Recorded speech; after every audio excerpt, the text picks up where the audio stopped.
Welcome to The Watching Dead, the officially unofficial podcast for AMC's The Walking Dead. I'm Jim. And I'm Aaron. And we are back this time to talk about Save the Last One, Season 2, Episode 3. 12-3.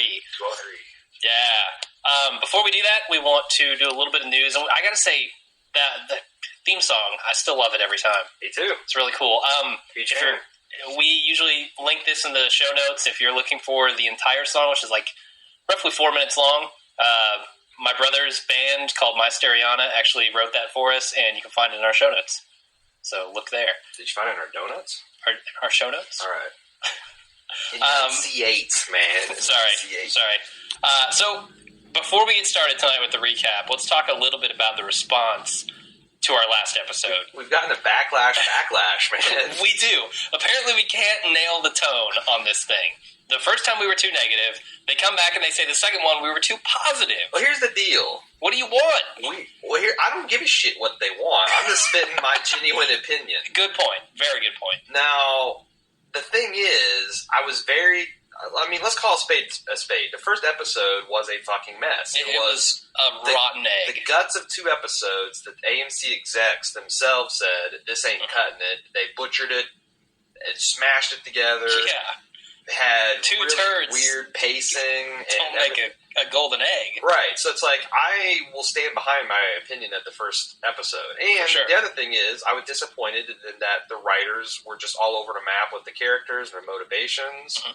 I still am a little bit upset about that, but I have to, at some point, let bygones be bygones. It's like, Sure. the Breaking Bad fans wouldn't appreciate it if I brought up the damn airline crash that almost made me stop watching the show every episode. Yeah. I mean, that's in my mind a mistake the writers made, but now I'm going to start judging them moving forward. So, yes, they've kind of zigzagged on some of this stuff and gotten things muddy, but we've made our point. We made our point in the first episode. Yeah. We're not going to keep harping on the things that have happened in the past if the present episodes are good. And if they do it again, then I will call their bullshit on there. Absolutely. But I kind of liked a lot of the things that they started in the second episode, and they kind of continue in the third episode. We'll see. Absolutely.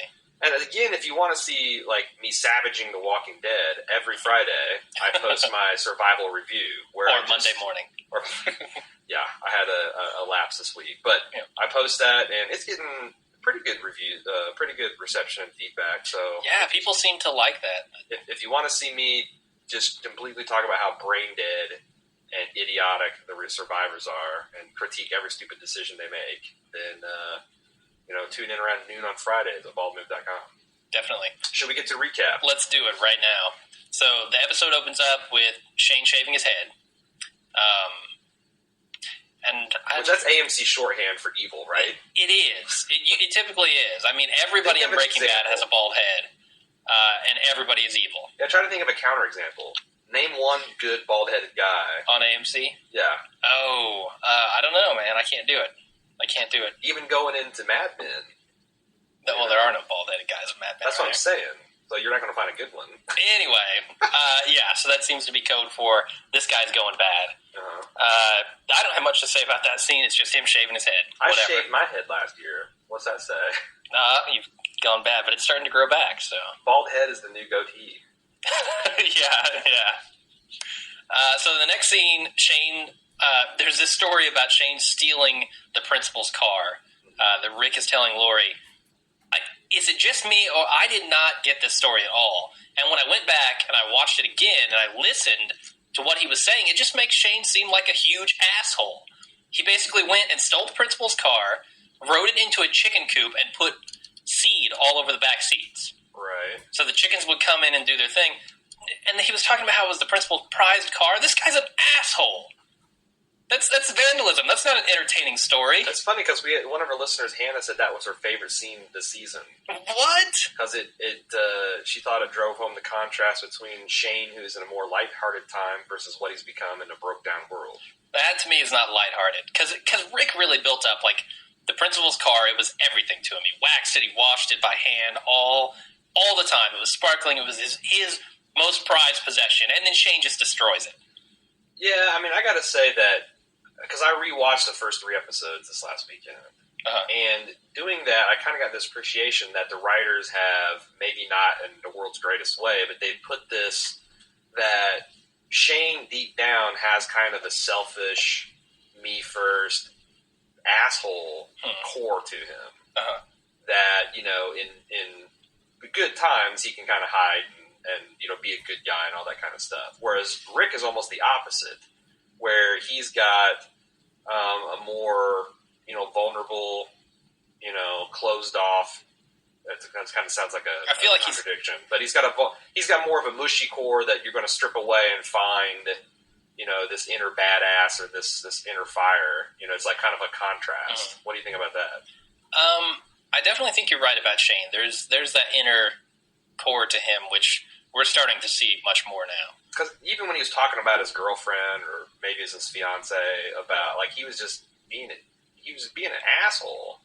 Sure. You know, it's like a lot of, you know, some common guy complaints, but I mean, I don't know.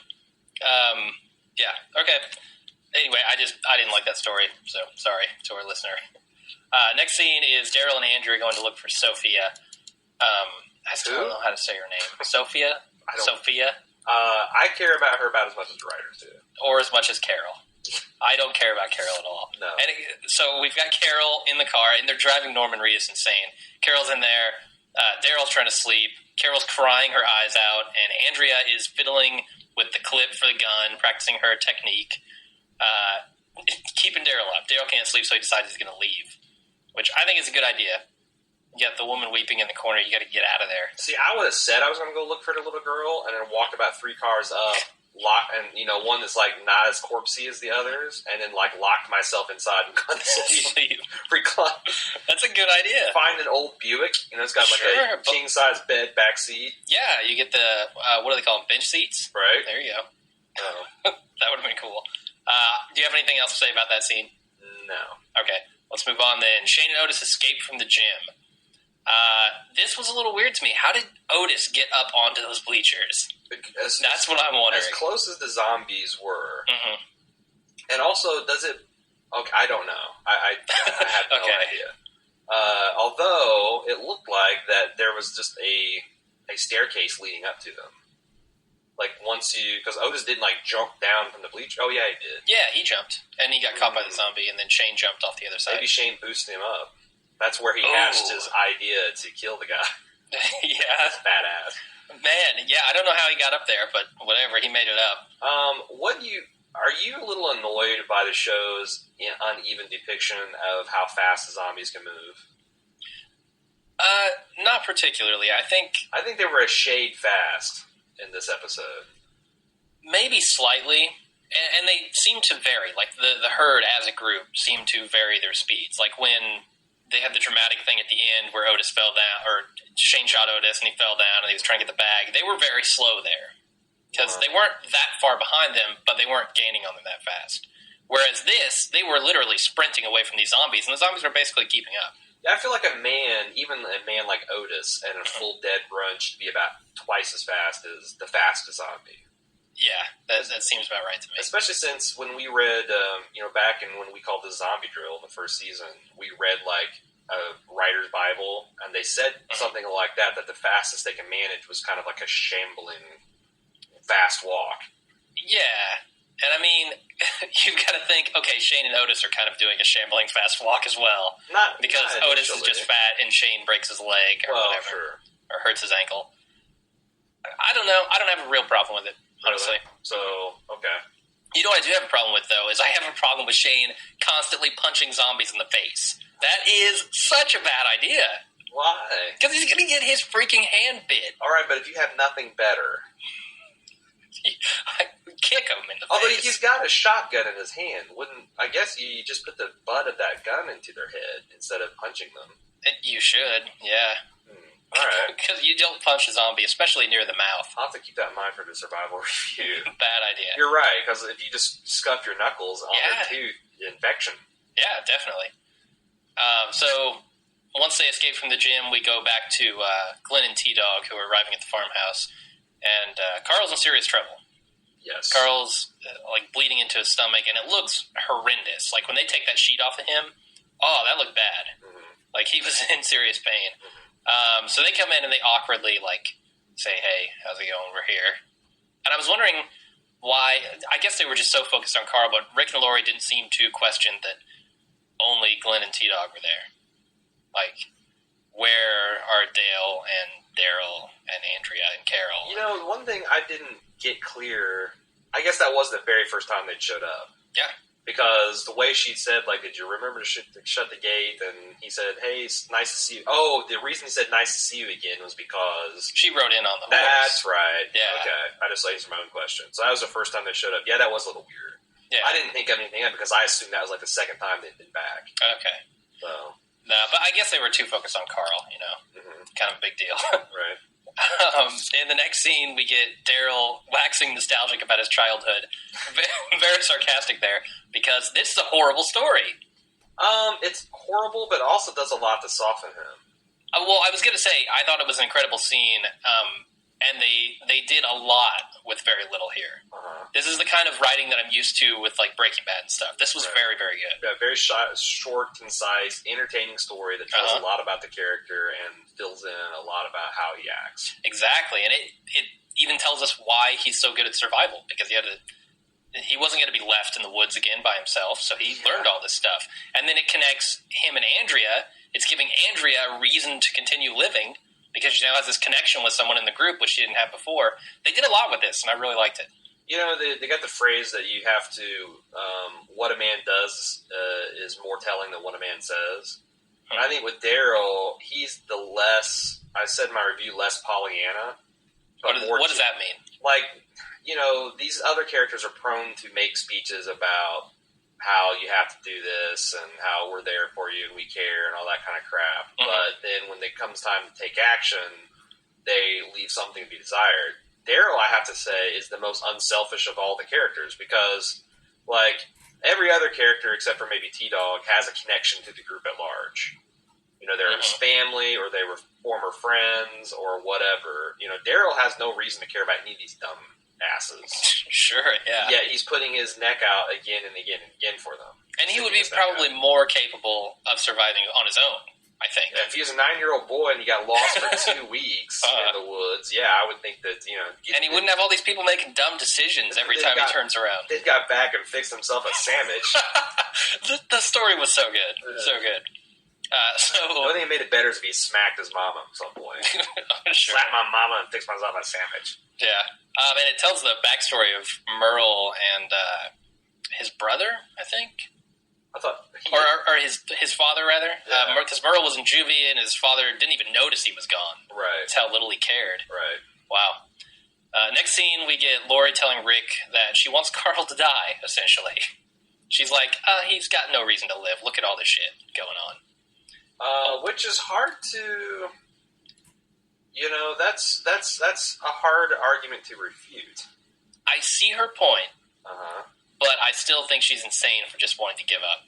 I'm glad that the writers brought up the fact that she is the one just 3 episodes ago that begged the CDC guy to not make that decision for them. Mm-hmm. Because I was about to be like, now wait just a fuck, and then Rick threw that back in her face. I'm like, oh, thank God. And she had a legitimate reason for changing her mind, I think. And Carl, yes, this experience. Yeah, and with Jackie, she turned around and her friend was gone. Mm-hmm. You know, right? So I like the scene overall.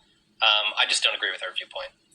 I don't know. I mean, the thing is, I actually read something unrelated about a thread, I think it was on Reddit, about is suicide inherently a selfish act? And someone posted, is like, what you don't understand is, like, sometimes, like, the pain of living can be too much to where suicide, like, for example, you said, like, the people trapped in the buildings on 9/11. Mm-hmm. If your choice is burning to death or jumping out a window and having a relatively quick, painless death, I mean, no one under normal circumstances would jump out a window. The fact that they did tells you that the alternative was even more horrific. I kind of, in this scenario, it almost seems like death is inevitable. And it's probably, the death is going to be pretty gruesome. So maybe choosing a relatively painless, peaceful death is not that bad a deal. The only thing that says no is the fact that this family is pretty successfully living an idyllic life in the middle of the apocalypse. Sure, yeah. I would think that would help to change your mind a little bit. And maybe it contributes, but We'll talk about the real reason she changes her mind later. What kind of fins do you think keeps out a zombie? Like what a normal cattle fins, barbed wire fin, that would do a pretty good job of keeping out your average zombie, wouldn't it? As long as it's one or two. If it's a whole horde or a whole herd pushing in on it. Where you got like 500 acres, say, and you got completely fenced in barbed wire fence, there's no reason the zombie would push against it or try to get through it. So, I think it wouldn't take much of a fence as long as they don't know you're in there. Right, and there's not a sufficient number of them. Yeah. So the next scene we get is Shane basically giving up, but then he's saved by Otis. Like when he backed up to that fence and there were zombies everywhere, he pulled up his shotgun, but I think he was giving up at that point. I think he was like, "Man, I'm ready to end this." I think it's more accurate to say that I don't think he was ready to end it, but he was kind of resolved that I don't have enough bullets to hold off all these guys. This will be the end. It's going to be the end. Yeah. Although, I'm surprised it wasn't the end, because just like when he shot Carl, Otis comes waltzing up and blows away a zombie with Shane immediately in the crossfire. Right. I noticed that too. Ridiculous. Yeah. And with a shotgun, nonetheless, which spreads. It would have been funny. I think actually it was even worse. That was a rifle he was shooting him with. Oh, was it? Yeah. The whole reason that it's illegal to shoot, like at least in Indiana, it's illegal to hunt deer with a fucking rifle. It's so you don't penetrate beyond what you're shooting at and kill somebody. And kill a small child or the best friend of a sheriff. So this guy's using a rifle, and that's what he does. Ridiculous. It'd be funny if Shane's like, "Oh my god," you know? Yeah. And then Otis has got to carry him. Another tube. So maybe Otis had a little, he was thinking about the future. Oh yeah, in his eye, He's like, maybe I'll just leave him here. Mm-hmm. So next scene is Carl having a seizure, which to me was super effective. What do you think of that scene? It's a very nice job acting by the creepy young man. I had a question about how medically accurate it is, because if his insides were fucked up and the blood's like, you'd think that seizure would just rupture things. Yeah, it wouldn't feel good. Uncontrollable, but boy, it was frightening. Yeah, very. And I thought it was very effective, the way they had him thrashing around like that. Mm-hmm. I also thought it's like, that's the other thing, is when a kid's in pain and you can't do anything about it. That is also, I thought that was kind of a good aspect too. Yeah, definitely. Good, but affecting. Yeah, okay. But there's also, so we saw what Rick went through to get Carl here, and all the trouble he's been through with giving blood transfusions over and over again. And in this scene, he's like, the doctor warns him, "Hey, you could go into cardiac arrest or coma." And he's like, "No, take more. You're wasting time." He's the proverbial turnip that they're trying to get blood from. Definitely. And so he gives it again, and this has got to be even tougher for him. Laurie is not doing him any favors by telling him, "Hey, we should let Carl die here," because now he's the only one in this room, basically, who's pulling for Carl. His own wife isn't even pulling for their son. Is it not that she's not pulling for him, or she's just saying, if he dies, this is it for me too? I took it to where she didn't want Carl to die. No, I think it very strongly conveyed that she wanted him to die, or she was hoping that he would die here, so he wouldn't have to continue fighting. Well, okay, sure. But I don't think she wanted not to try to save him. And when she said, if he dies, this is it for me, I think she was basically saying, I couldn't go on without, Carl. And if he dies, maybe it's not the worst thing in the world. I think you might be mistaken what she said. Because she said, if he dies tonight, it's over for him. Basically, the horror show is over for him. You might be right. That's what I got. I'm sure you're right, and there's listeners being, Well, I am the smart one. Yeah, right. Just I'm the idiot. Hey, Ron. Jim is the smart one, just in case you're keeping score. Next scene is a very short one with Dale, quote-unquote, keeping watch again. What is with this man? I don't know. Hey, so I think I did Idiot Survivor of the Week in the first episode. I'm going to do it again and give it to Dale, because he still has not learned the concept of watching, of looking out to see if there are zombies coming. Mm-hmm. At some point in this episode, I think it might be here, I don't know, but he takes the gun and he just goes off looking for Sophia or for Andrea or whatever, and leaves Carol up on the roof by herself. With no binoculars or nothing. No weapons, nothing. Yeah, I don't get him. He's really running neck and neck with Carol for most annoying character at this point. He's a know-it-all. He's a meddler. I mean, here's the deal. Okay, so Andrea's probably the most badass girl in the group. Sure. She certainly should be, anyway. There's not a whole lot of strong females in the running, but whatever. Daryl's unquestionably the most badass member of the group and the best at woodscraft. So he's going to go and wander along the highway to try to look for them? That made... I don't even understand why they did it. Well, why did they waste the screen time on this bullshit? That's a valid question. Because it goes nowhere. It doesn't go anywhere. He didn't get jumped. He didn't get in trouble. He didn't find them. He just kind of next scene, he's just kind of back. Do you think maybe part of it was to have Dale give her back the gun? Like, to make him realize she's going to be out there without a weapon. So I need to give her this gun back and make an apology. Oh, yeah, he does. In this next day. When they get back. Right. Yeah. So why did he why did he wander? Oh, because he actually was worried that I put her in danger and he felt guilty. So because he didn't give her a weapon. So now when she comes back, he gives her one. I don't think we needed to see it. Okay. I guess we'll move on to the next scene then. Daryl and Andrea find the hanging zombie, who apparently the makeup and the effects job they do in this series is fantastic. Greg Nicotero is a genius when it comes to that stuff. And that was legitimately creepy. That guy just hanging there. With his legs not off. Yeah, like dangling and reaching down for the survivors, trying to get to them. Creepy stuff. But Daryl is just like totally fascinated by it, whereas Andrea can barely contain her lunch, you know? Right. But then I also thought they got a little too close to the fucking zombie. Like, they got to where within inches of his swinging legs. Like, what if the rope broke and he came down on you gnawing? Yeah.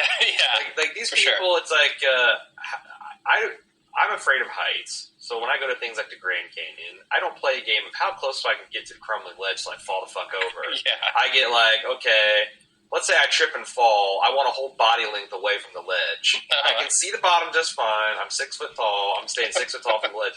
That's little, especially Angie, she got right up there, and I'm like, oh my god, he's going to like spit in her mouth. Yeah, it's dangerous business. And I can see why Daryl called this a waste of an arrow, because the arrow is reusable. I think if they had been able to like stab it in the face or something with a knife, that would have been a good thing, because the last thing you want is 20 years from now, when they've contained all the zombies, you've got this one guy hanging in the woods, the rope gives out, and he crawls his way into Atlanta or something, starts it all over again. I think they need to kill every zombie they see if they can. Really?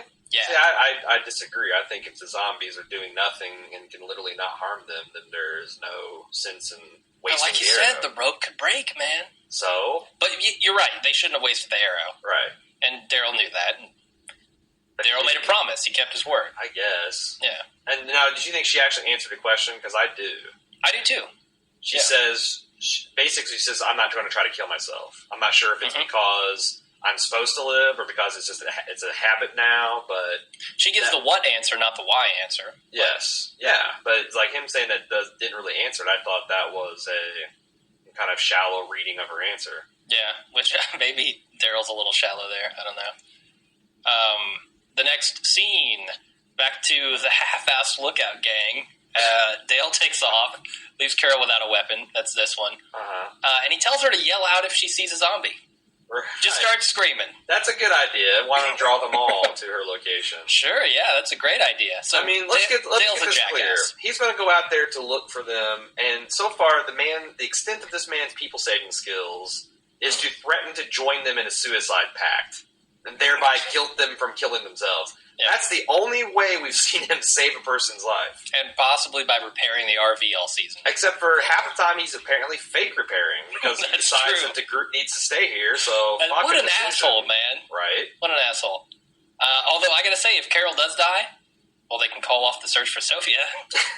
I mean, that's a positive thing. Maybe Daryl's trying to help the rest of the group by getting Carol killed. So then we're back at the farmhouse and they're fixing T-Dog. And I really like the irony here of Merle's drug saving T-Dog's life. I like that. I don't know if it's irony. The writers really liked it too because they made sure we did not miss it. They said it. They didn't just hint at it; they flat out said it. Yeah, saved your life. I got the writer's knuckles in my face from them beating that into me. Yeah, it was a pretty cool point. So not much else happens in that scene, and then Glenn and the farmer's daughter are talking religion. This is a pretty heavy conversation. Prayers, and that's why she doesn't believe in God. And Glenn's out there praying for his first time. It's like walking in on somebody's first time getting laid. It's rough. But speaking of, Glenn seems like he's got his sights locked on Maggie right here. Yeah, they're definitely connecting them, especially later on when they're like pointing at the pictures and he's comforting her. I noticed, like, I thought he was attracted to her from the get-go, and she kind of, like, reciprocated almost immediately, too. Mm-hmm. So yeah, there's definitely some flirty talk going on here at the mixed in with the God stuff. Although I thought it's a definite misstep when he basically told her, "Hey, less talking and watching and more getting me that refill." Yeah, I mean, she needed to respect his privacy there, I think, and she knew it. You need to take your shoes off, let me get you pregnant, and get to that kitchen and get me the refill. God. I think that's what he said. I'm paraphrasing. Yeah. That was actually a quote. Little did you know. And the farmer's daughter also says you got to make it okay somehow, no matter what happens. Oh yeah, Maggie, that's her name. Okay, I'll try to remember that. I just called her the hot-ass Beck's daughter all throughout my life. Yeah, I saw that. Either. So I kind of like that sentiment, you know? I mean, there's going to be some bad stuff happening later in this series.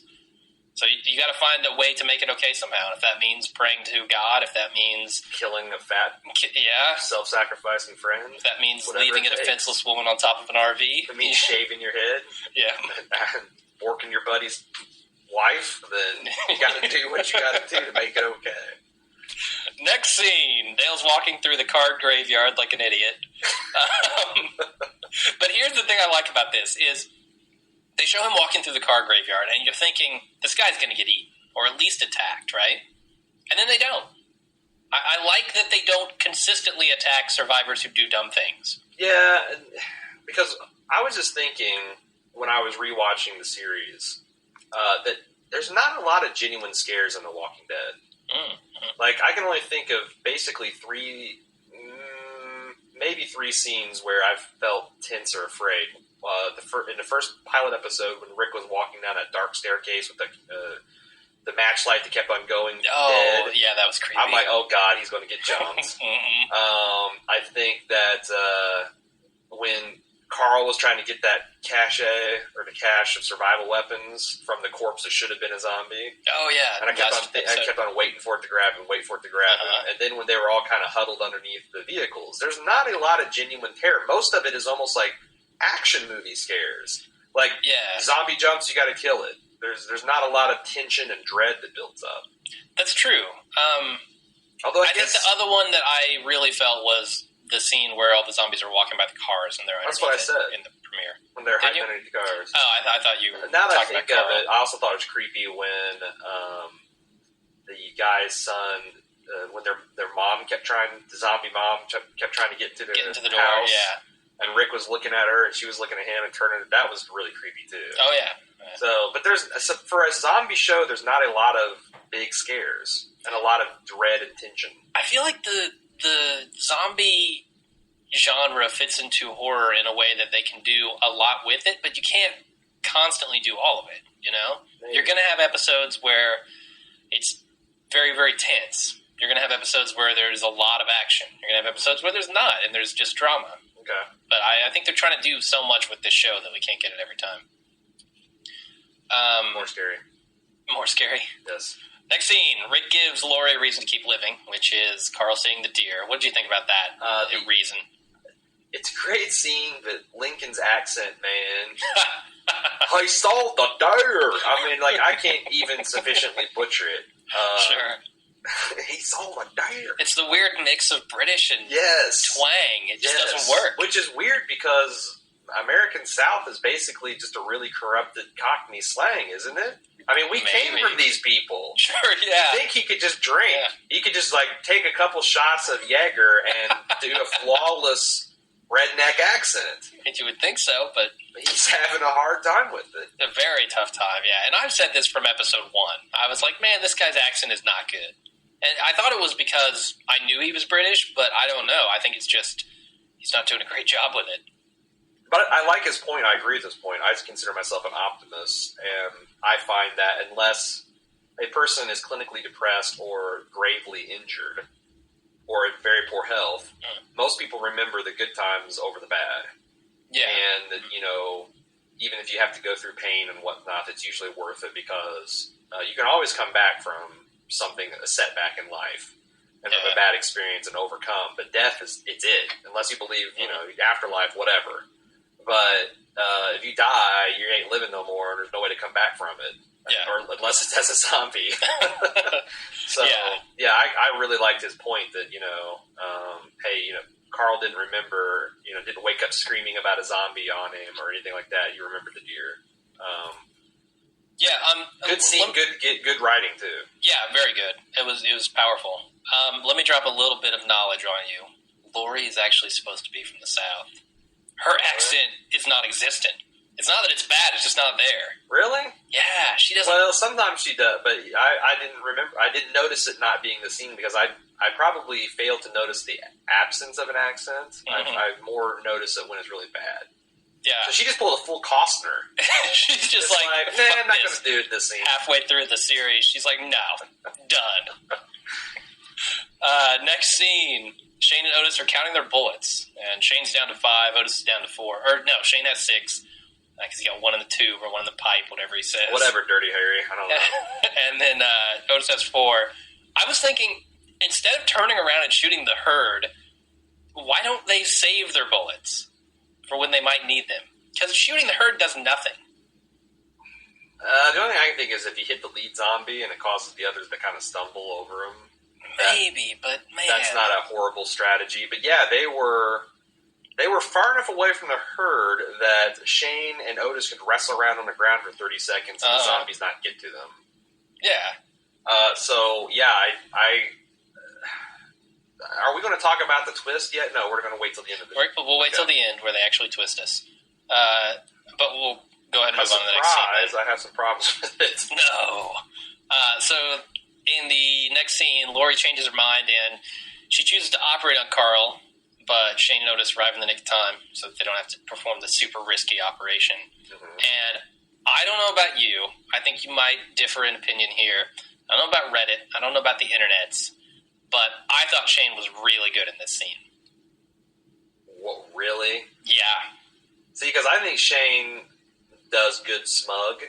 And he does good, angry, determined, but he doesn't do good guilty, conflicted, or sad.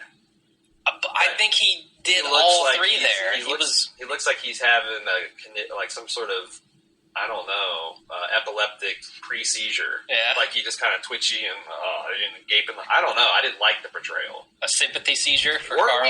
Weren't we mocking it as we watched it? You might have been. I don't think I joined in on that because I liked it. I felt like it worked. It was showing how he wasn't going to tell the survivors what he did, but he regretted it, and he was sad, and he was trying to make up a story at the same time. See, I thought he came across as guilty. I did not see that he was remorseful at all. See, I did. So maybe that's where we're... Okay. I don't know, but I liked it. And this was definitely a rough trip for him, I mean, he gets there, and at one point I thought, like I said, that he gave up, and he was like, I'm probably going to die here. That thing hurts like a son of a bitch, I'll tell you what. Sure. Just from personal experience. But there were a lot of things that went wrong for him, and then he had to kill poor Otis. Fate worse than death for Otis, you mean? Yeah. So, I don't know. I felt for him in this scene. Anyway, next scene, Daryl and Andrea return to the RV, and this is where Dale apologizes to Andrea and gives her her gun. And I gotta say, I am not on board. I think Andrea's bitch face deal she's got going on in Dale is total horseshit like I've gone on at Link before. Sure. But again, since writers are going with it, they're stuck with it now, I thought that was a pretty... for Dale, I thought that was a pretty good apology, and I'm glad that they didn't just instantly resolve it. That she, Again, she said, well, I'm trying to, and that's kind of bitch face, but it is in now fitting with her character. I think so, yeah. She doesn't really forgive very easily, apparently, especially on major things like that, Right. So I can see it. But yeah, I'm with you. I thought Dale's apology it felt very authentic, and it felt like the writers were well spoken, doing well there. Next scene, Glenn forces the farmer's daughter to point to people on the fridge who've died. I don't know why that helped her, honestly. I don't either. He's like, show me that. Look at the faces of the people who've died. And all he said is like, show me. And she like leapt up, like she'd been waiting all week for someone to invite her. Oh, goody! I get to point to the dead ones. I also thought it was pretty funny because it reminded me of like, a little kid going through molestation therapy. Oh God! Show us on the refrigerator who molested you. Otis did, and my stepmom, and my... Yeah. That's horrible. Anyway, so this scene, regardless of how weird it was meant to connect these characters even more. And I'm interested to see where that goes in the show. Next scene is Herschel, not Horschel. Horsel. Reporting the all good on Carl, basically, and then they have to go tell Patricia, who's his wife, about Otis. And this is where Shane feels guilty about everything, and this is right before the twist. Not too shabby for an animal doc, huh? Yeah, Lori, shut your bitch mouth. Yeah, God, it'd been funny if you come out there and been like, Yeah, I like the high road. I like that he's taking the high road there. Yeah, I do. Herschel doesn't feel like a guy who. There's some. Herschel's got some secrets, though. Nobody can give an AIDS speech where he basically says the AIDS was God's cleansing fire on the planet the episode before and not be batshit crazy in some other department. Well, he's also weak because he needs Rick to come help him tell Patricia what happened about Otis. Well, I didn't see that as weakness. I kind of thought he wanted them to take responsibility. Like, hey, we manned up and helped out one of your own, and we suffered loss from it, so... you guys can't just be out here shucking and jiving and having a good time while I go and and experience the loss. So and in the end, the only people who lost anything were the farmers, the farmhouse people. Yeah. So because Carl's apparently perfect, okay, right, no problems. Yeah. Just like everyone else in the series.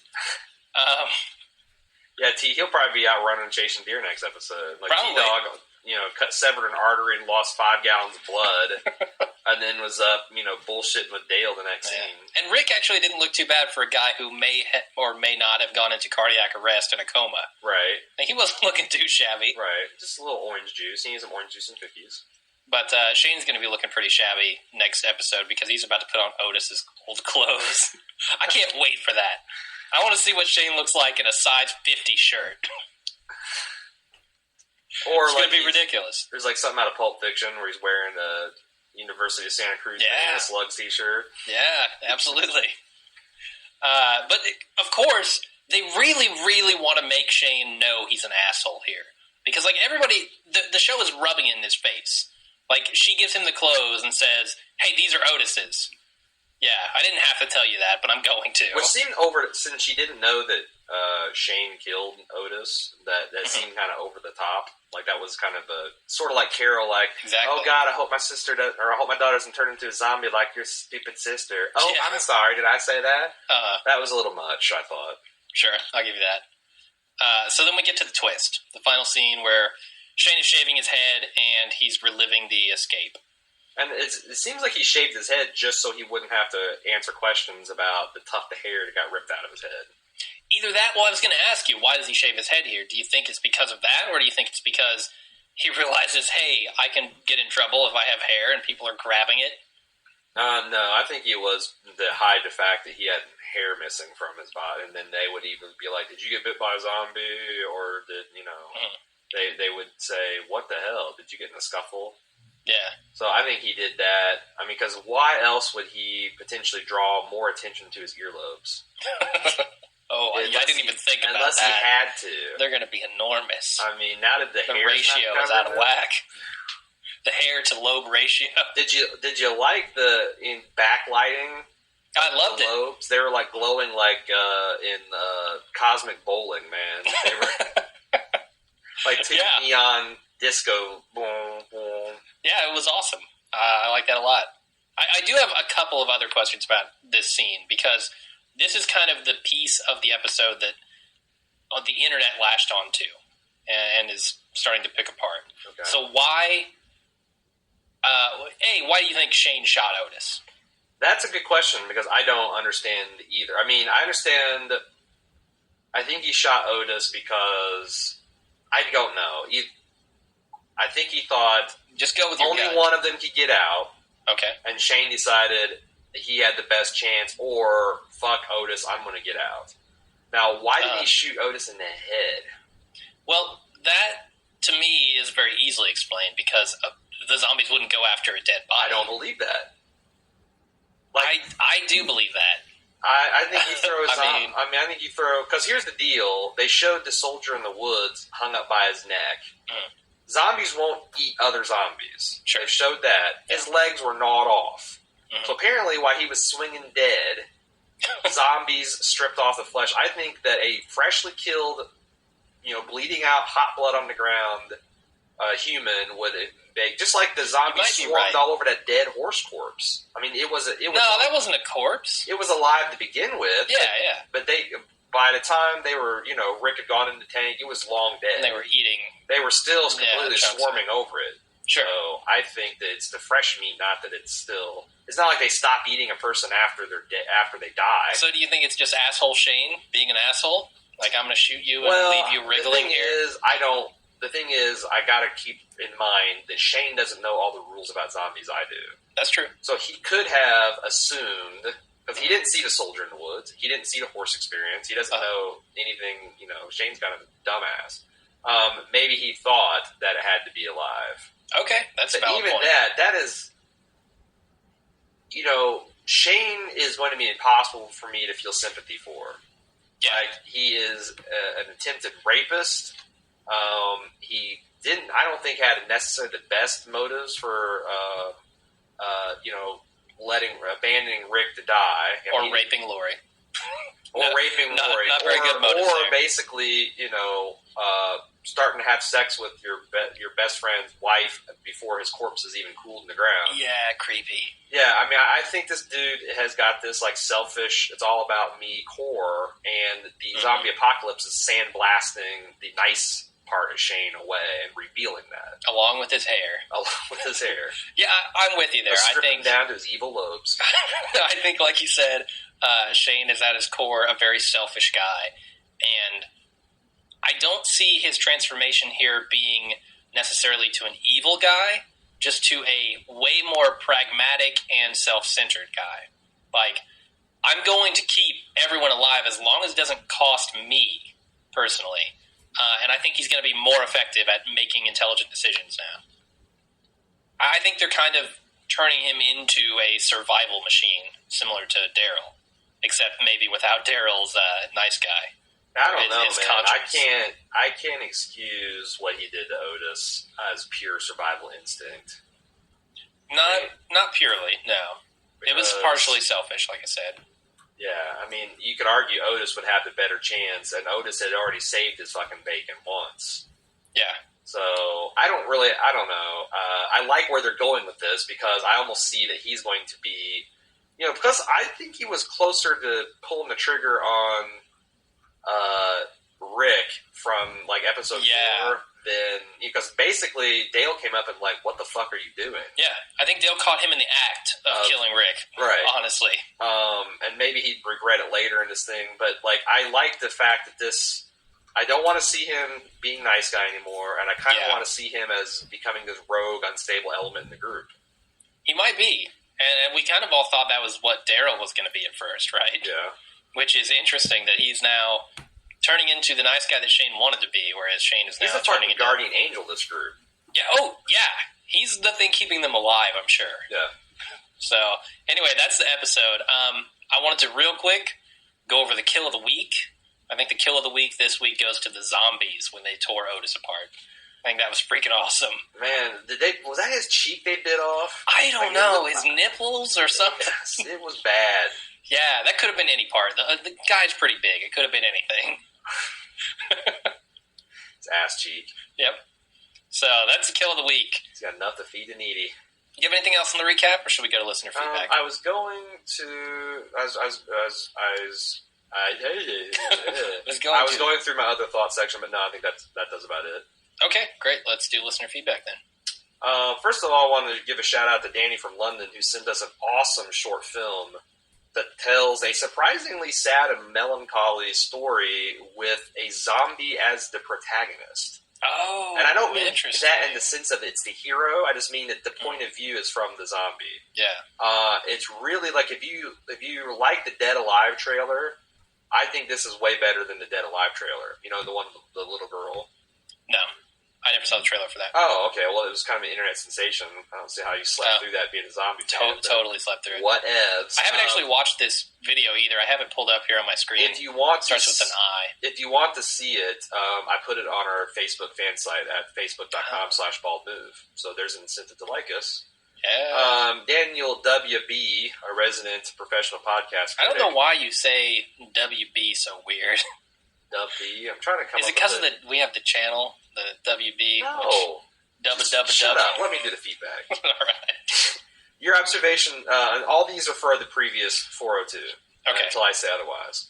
Your observation that the viewing audience is polarized into two camps is apt. The discerning viewer is looking for sharp dialogue, while the apocalypse crowd simply craves the kill of the week competition. He thinks the show was revived by the influx of new characters and shorter running time. Yes, the hour and a half spaced out with 30 minutes of commercials was dreadful. Although they did that well in the series premiere, I thought. Well, but because it was designed with that in mind. Yeah, good point. That was an abomination, in my opinion. He wonders why all the schizo characters, Shane and Laurie, are all over the place. The comic tends to keep characters black and white. By the way, we're not going to go into comic spoilers, but he's just giving a comparison here.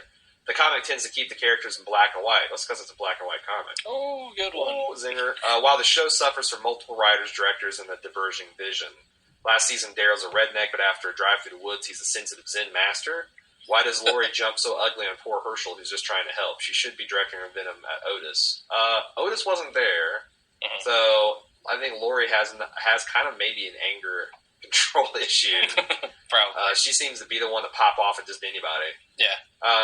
He goes, also, where is all the crackpot dialogue coming from? T-Dog's redneck speech seemed to be like it was meant to be a funny play on the black man, always drawing the shortest straw in disaster movies, but when treated seriously, it felt uncomfortable.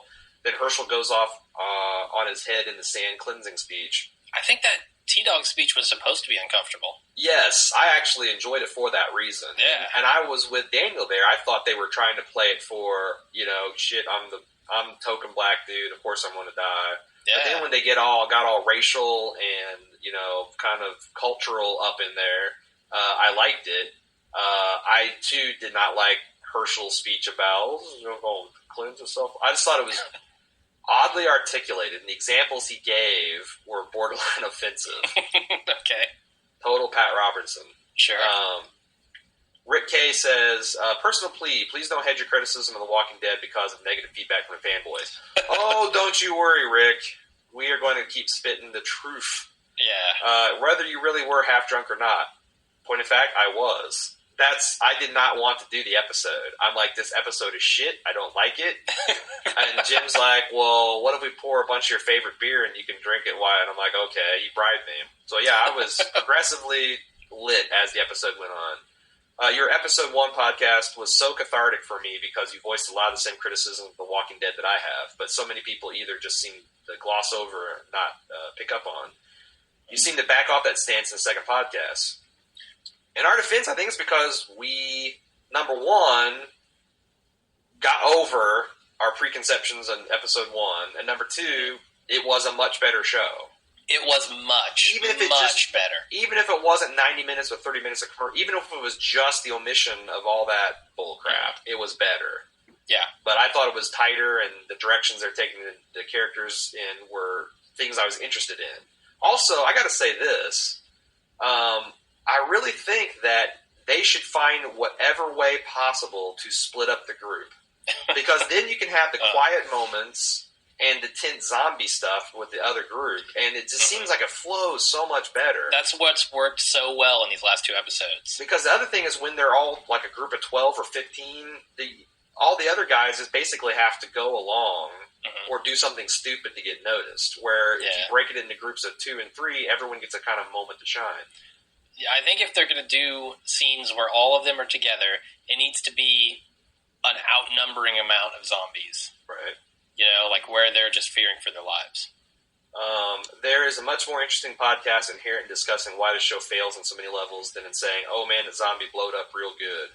Agreed. There are a dozen other podcasts out there that already have that angle covered. I'm like I said, we're trying to be honest in our coverage and not cut the show any slack. But again, my personal opinion is that episode 2 and 3 are just better. Yeah. Now, 3 is the best so far, in my opinion, of this season. Of this season. Right? Okay.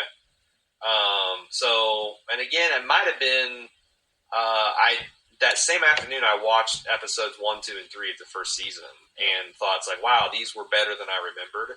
And I knew I liked the pilot a lot, but I thought this episode 2 and 3 were much better than I remembered. So I kind of had some enthusiasm going into this one. Yeah. He also suggested that if we do, that we cover Boardwalk Empire. Interesting. I like Steve Buscemi. I saw that for the first time last night. Is he dead yet? Staying at a hotel, and they had HBO, and they happened to be on, so I watched the better half of episode, and I really, really liked it. So you watched half of an episode? The better half, yeah, I watched the better half of an episode. And it was fantastic. Because you could have said that about season 1. Half. You could have said that about episode 1 of season 2 of Walking Dead. Yeah, I watched half of it. It was good. No, I didn't even like I said, I didn't even really like the particular highway thing. So I don't know. We'll check out Boardwalk Empire. So like I said, we did not decide to start blowing sunshine up the show's asses. Yes, there are still a lot of problems. It's not as good as Breaking Bad, but I'm willing to cut the show some slack to see where they go. Now, if they reverse themselves and they undo a lot of this stuff, and Shane has all his hair next episode, that will be a deal breaker. I'm done. Yeah. Otis is back. Forget about it. Right. Marshall Lenz from the our website comments said, speaking of fanboys, it'd be funny if the group came across a typical zombie fanboy type who either dies in some lame way despite all the overtop preparations or got rescued by one of the lame characters in the group, which is about half of them. Nice. Yeah, I would love to see they stumble across a guy who's got like stockpiles of food and weapons, and he just gets eaten immediately. Does something stupid that all the fanboys think you should do at a zombie apocalypse. Instant death. Yeah, it would be funny if you just came across like a bunker, of this well prepared bunker, and they get to blast some way inside of it, and the people inside are already zombies. Yeah. Because I don't think we'll see that scenario because of Kirkman saying that in this universe there are no zombie films. So people being prepared, zombie preparedness doesn't exist. Yeah.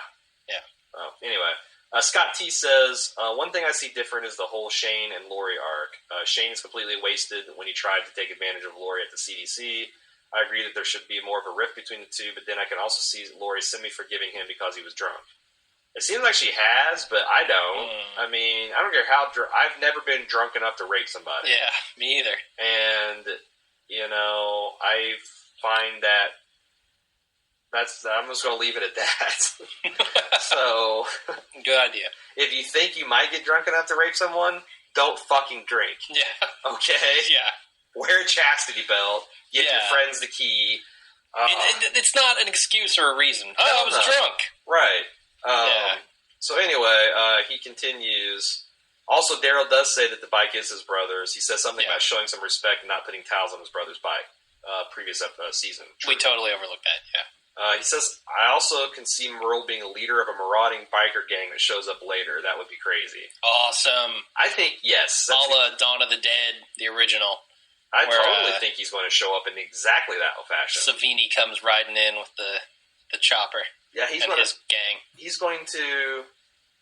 he's got the van, right? He has to come back. We know he has the van. Right. I think he's going to paint an SS on that van and drive it through our guy's farmhouse. I really think so. He's coming back full force. Moving on to the episode 203 feedback. Hannah says, Rick's childhood story is one of my favorite scenes of the season. I think it drove... Oh, I already read this part. Yeah. He also said Rick's nostalgia and continued faith in Shane was she. You called she a he. Well, called Hannah a he. Maybe it's a boy named Hannah. Boy named Hannah? Okay. Just like the boy named Sue. Yep. Rick's nostalgia and continued faith in Shane was pretty heartbreaking given how everything played out in episodes in. True. She also thinks Otis' murder seemed fairly premeditated, so I wonder if Shane agreed to take him along, knowing chunky human bait might come in handy if escape seemed doubtful.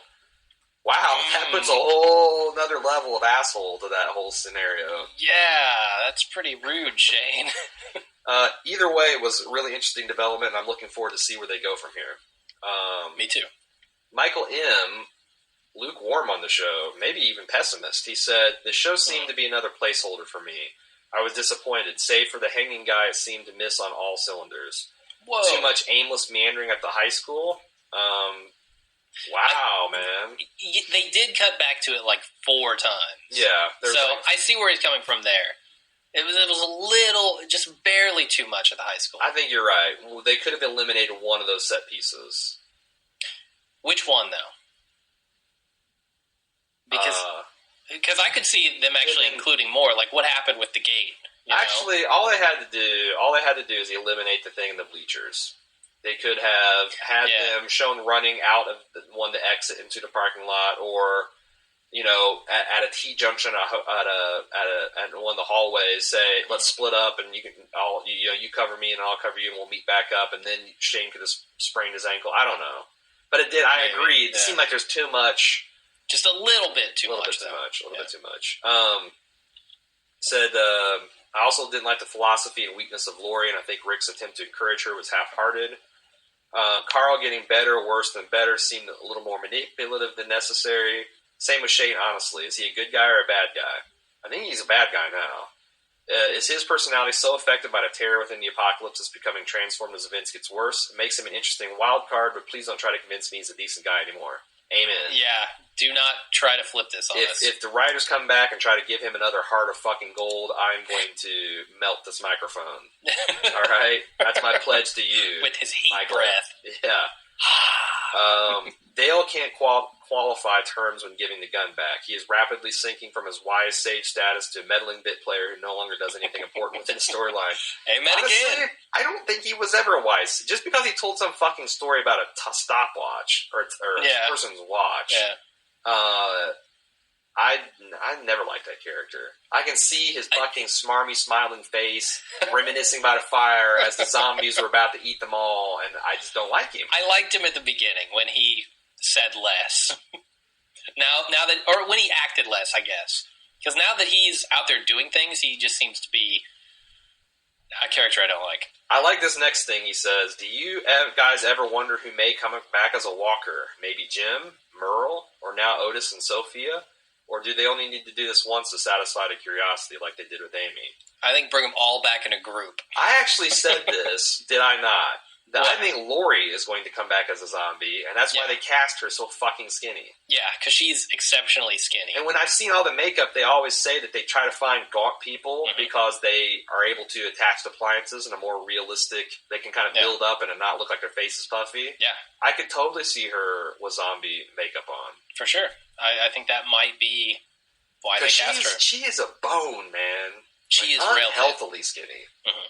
I mean, it's a zombie apocalypse after all, but Jesus. Yeah, I wonder why Otis is not so thin. Maybe he's lost about 100 pounds. He shoots like 3 deers a day. Now that you don't need a permit. Yeah, he's just out there. Yeah. 4th time he's accidentally shot through one and killed a kid. Or hit a kid. Every other week they bring another kid back to the farm. So, what do you think of the other possibility? I don't think we'll see Jim again. They're 100 miles away at this point. Yeah, they're pretty far away. I don't know. I don't think Merle's coming back as a zombie. I think he's coming back as a flesh and blood ass kicker. Who were the other ones? Sophia. Though I tell you what, zombie children are fucking creepy, and seeing her as a zombie would be. And maybe that little what was it, the car seat. that they showed that was all bloody was a little like hint of foreshadowing there. Like, oh, there's going to be a kid coming up. I wonder who it is. Because it was disturbing. The only zombie child we've seen is from the pilot, and that was really disturbing. That was that was their serving notice of, yes, we're going to go there. And I think they should go there again with Sophia. I don't like it. Zombie kids. I like it. Tom G says, did he do... Tom Green? Tom Green, yes. Okay. He's a big fan. It's our biggest star we have listening. That's pretty sad. That's pretty freaking sad. Did he do what he did because he thought it was Carl's best chance, or because he knew he could only make it if Otis didn't? There's an old joke saying, when you're being chased by the bear, you don't have to be faster than the bear, you just have to be faster than the other person that the bear is chasing. Obviously, this was a bit of both. Someone had to get the stuff to Carl, and if you're Shane, you got to be thinking, better Shane than Otis. Yeah, I guess. I mean, no one knows what you're really going to do in the heat of the moment. I like to fancy myself as an altruistic guy who, would evaluate who's got the best chance, and but I don't know. The other thing is, I haven't heard anyone. Maybe Shane thought, look, this fucker is the reason Carl got shot in the first place because he didn't pay attention. So I'd rather him die than me. If anyone's going to die here, it should be Otis. So this is kind of like him paying life for a life. So I still don't think Shane can come back and be a good guy, but that might have been another piece of mental arithmetic he is making. Sure. Daniel WB double dips with a second response of 403. Says, I think you're exaggerating Maggie's good looks, which I would characterize as a zombie apocalypse hot. Good point, Daniel. It's not like there's a lot of eye candy in this show, other than Shane's gratuitous body shots that Felicia Day just couldn't get over. Oh yeah, she was all about that. This reminds me of Bill Simmons. He's one of my favorite authors. He's a sports writer. He also loves The Walking Dead. He talked about it on today's podcast. He's got several levels of hot, like people that, in certain situations are hotter than they seem. Yeah. His complete canonical list is press box hot, seedy strip joint hot, female blackjack dealer hot, women's professional athlete hot, which Danica Patrick is a shining example. American Gladiators hot, 80s movie girl hot, cleaning lady hot, nanny hot, sports bar waitress hot, girl at a wedding hot, female musician hot, which I have to say, the only reason I own CDs by Jewel, Fiona Apple, and Liz Phair is because of that rule. Really? And also Liz Phair's a dirty, dirty girl, and I like her. And my personal favorite, 80s female pro wrestling hot. The glorious ladies of wrestling. Nah, not that glorious. And I will add nerd convention hot. Yeah. Like, if you're at PAX or Gen Con and you see like a Vegas 4 or 5, you're like, damn. Yeah. Yeah, that's the traditional one, right? The Vegas hot versus wherever you are hot. Wherever Vegas is not hot. Indiana hot. Exactly. Yeah. Like a Vegas 5 or an Indiana 8 is like a Vegas 5. Yeah, pretty much. So, okay, valid point.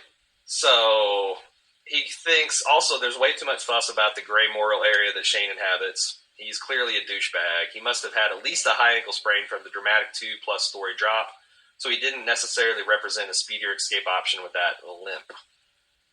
He also, this is a good point, and this will be in the survival review, the crazy waste of resources that's on display at the farm defies logic. Running the hot shower minutes before you get in. Also, where's the security? Kicking back on a porch with the lights on while zombies roam the woods? Even with the fencing, it is a little... Well, I was curious how they still had orange juice. Or electricity, apparently. Yeah, they have electricity. How?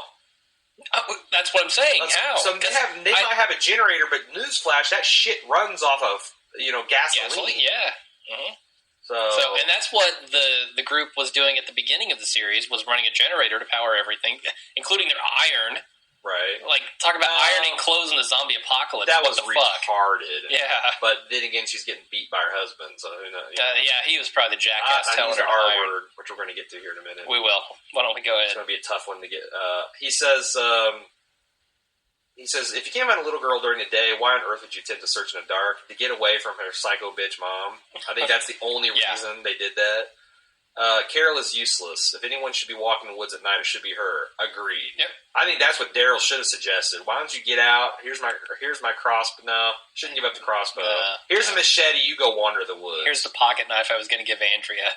He said, Daniel was one of the ones that last week said he would stick around and search. He goes, but after seeing Carol's ineptness, I'd make a crude sign and hightail it to the farm. Yeah, good call. So, let's see. So let's talk about the retard issue. Okay.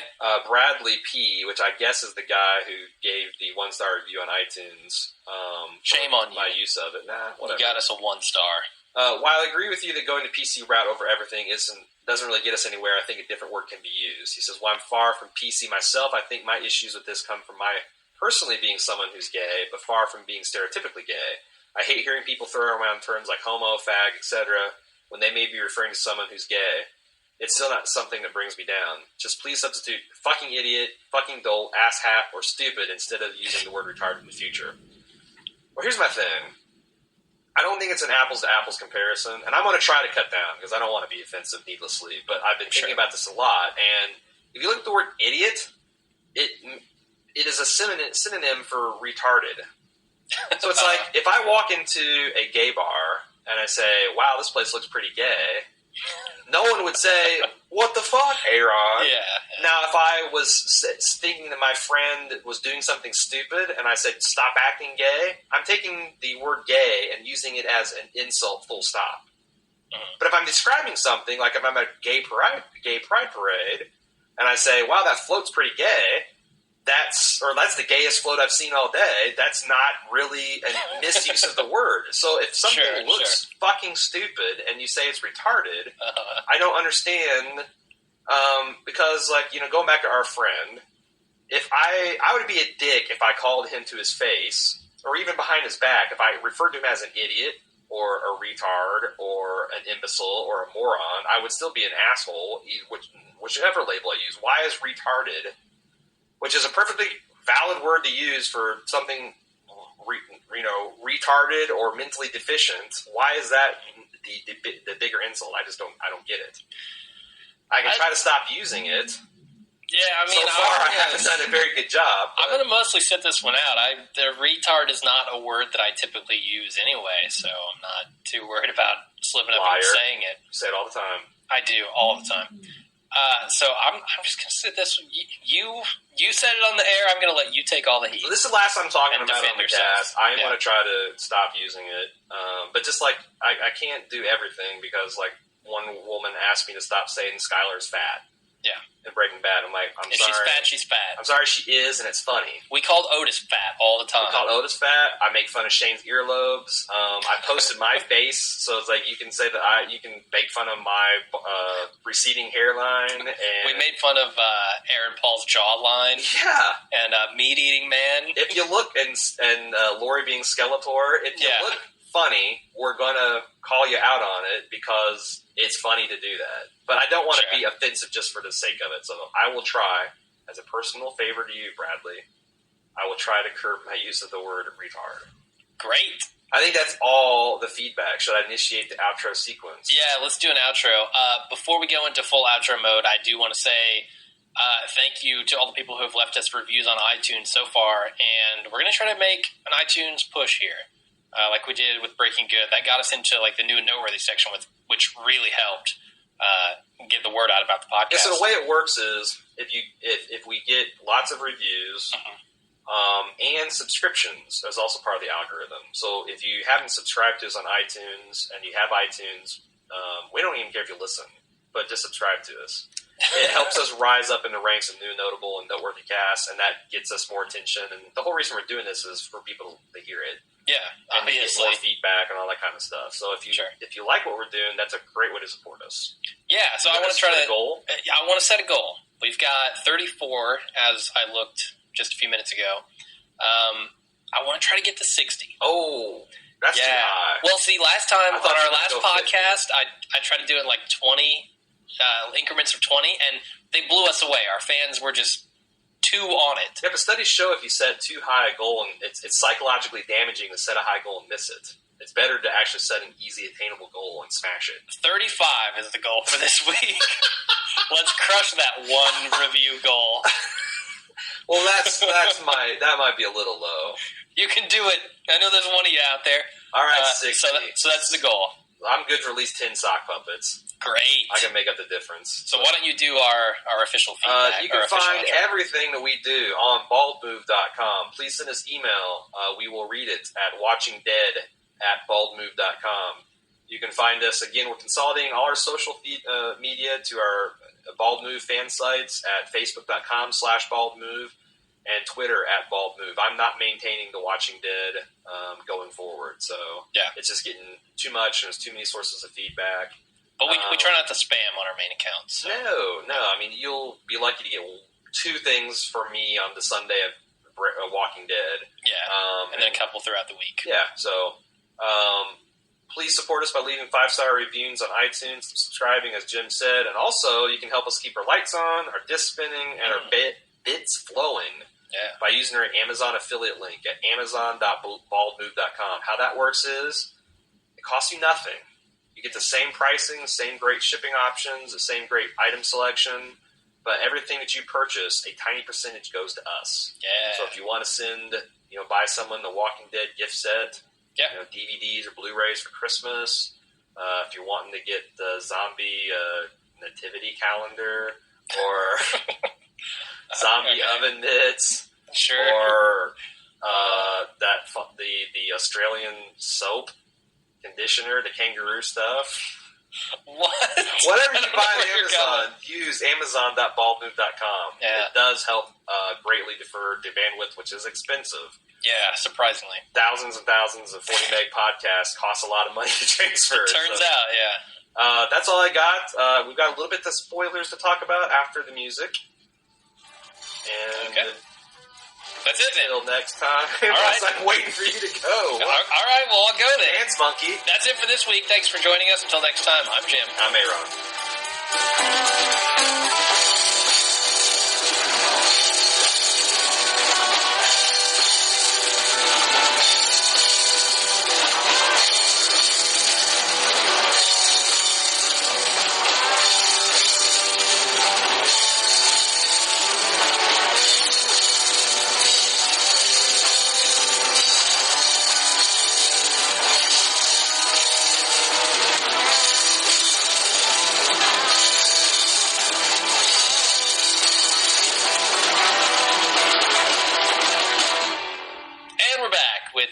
Spoilerific section. What do we have to talk about this time? Well, we need to start playing the next time on. Next week we'll start doing, I don't have it queued up yet. Like we did Breaking Good. Sure. But what the fuck is down in that well? Down in that well? You don't remember the scene of lowering Glenn down to a fat white gelatinous? That thing is, that's Sophia. she's falling out of well like kids do. And she's just got waterlogged. Yeah. That is... It's horrific. It's horrific and not particularly well done looking, I didn't think. I mean, they went over the top for sure, right? They wanted it to look bloated and waterlogged. You think it's an homage to the well zombie from... what's the third movie with Bill Campbell in it? Army of Darkness? Army of Darkness. Wow. Yeah. Yes. Do you think it's like an homage? Because it looks kind of like that zombie that's down there. Does it really? It might be so. then. I don't remember what that zombie looked like. Oh. So... why are they lowering him to it? I don't know. Because in the comic book, this family keeps a creepy menagerie of zombies in their barn. In their barn, yeah. My first thought was, is that their brother? That they're actually keeping him down in the well or something? I'm sticking with Sophia. I think it's going to be her. The other thing that I thought was they also showed Daryl coming up onto an old dilapidated barn and with a horrific look on his face. So maybe next week we get to see... I hope so, because that's going to be real creepy. Yeah. If they do it right. That'll take the show to a whole another level. The other thing that we know is likely to happen on this farm due to what they did in this episode is get Glenn and Maggie together. Mm-hmm. Because I know they hook up in the comic. Right. So, definitely, although it would be just like the show to zig on that. Because they seem to kind of do that. Yeah, but they're really building that up, I think. They're trying to connect them. But like when I said one of the frightening scenes of the series was when Rick was going down the dark staircase. In the comic, he actually gets jumped by a zombie. And so that made it super tense. But in the series, he doesn't. So it's like and same thing with Shane. In the comic, he actually tries to shoot Rick, and then Glenn has to kill, Carl has to kill him. Yeah. So they zigged on that one too. Although they might come around to have that happen now. They might. They've kind of made that open.